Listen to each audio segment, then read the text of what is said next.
আর কেমনে বললে বুঝবা? আমাদের কাছে স্পষ্ট কিতাবে লিখছে, প্রত্যেক মানুষ এই কথাটা মনোযোগ দিয়ে শুন, মানুষের বৈধ হালাল চাহিদা যখন পূরণ করে স্বামী স্ত্রী, তো সেটা সে নিয়ন্ত্রণ থাকে, কারণ সে জানে সে আমার বৈধ স্ত্রী, সে আমার জিন্দেগীর সঙ্গী।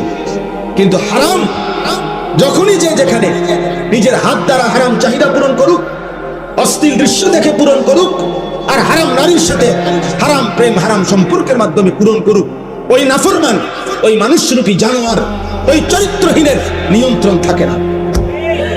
সে এই পরিমাণ তখন হারাম, জিনা আর ব্যভিচার আর অশ্লীলতা করে নিজের হাতে নিজের শরীর নিজের জীবন নষ্ট করে। কারণ অর্থ গুনার অসভ্যতার চাহিদার কারণে শয়তান যখন তার উপরে পুরা সওয়ার হয়, পুরাপুরি সওয়ার হয়, তখন তো তার আর নিয়ন্ত্রণ থাকে না, তার ভিতরে তো স্থিরতা, পাগল হয়ে যায়, সে কুত্তার মতো হয়ে যায়।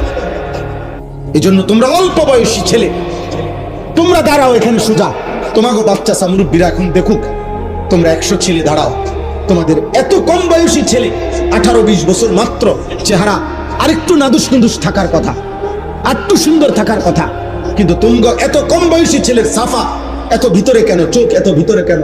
খোদার কসমের অন্যতম কারণ এই মোবাইল, এই নারী দেখা, এই ছবি দেখা, এই অশ্লীল দৃশ্য। তুমি ভুল করছো আব্বা, একদিন তুমি থামে যাইতে হবে, পৃথিবী থামবে, সূর্য উঠবে, চাঁদ উঠবে, নেককার ঠিকই থাকবে, কিন্তু তুমি আটকায় যাবে, একদিন তোমার হাতে তুমি আটকায় যাবে, তোমার কপাল তুমি চাপড়াইবা। ইয়া লাইতানি ইয়া ওয়াইলাতা, কোরআনে আছে, নাফরমান নিজের কপাল নিজে চাপড়ায়। ইয়াদু যালিমু আলা ইয়াদাইহি, আল্লাহ বলছে নাফরমান নিজের আঙ্গুল নিজের দাঁত দিয়া কামড়াইয়া এভাবে ছিঁড়ে ফেলবে, আফসোস করতে, আফসোস করবে, আফসোস করবে, আর বলবে ইয়া লাইতানি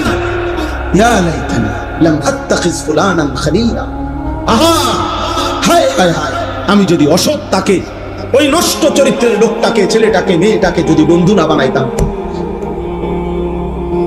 তাহলে তো আজ আমি বরবাদ হইতাম না। এজন্য প্রিয় ভাই, অনুরোধ করছি, শুধু একজন বক্তা না, শুধু ওয়াজ করতে আসি নাই, আমার কষ্ট হয়েছে রাস্তাটা আসতে, আমার ধারণার চাইতেও ভিতরে। এই জন্য আমরা অনুরোধ করলাম, তোমরা যে কয়জন ছেলে মাশাআল্লাহ আসছো বাবা,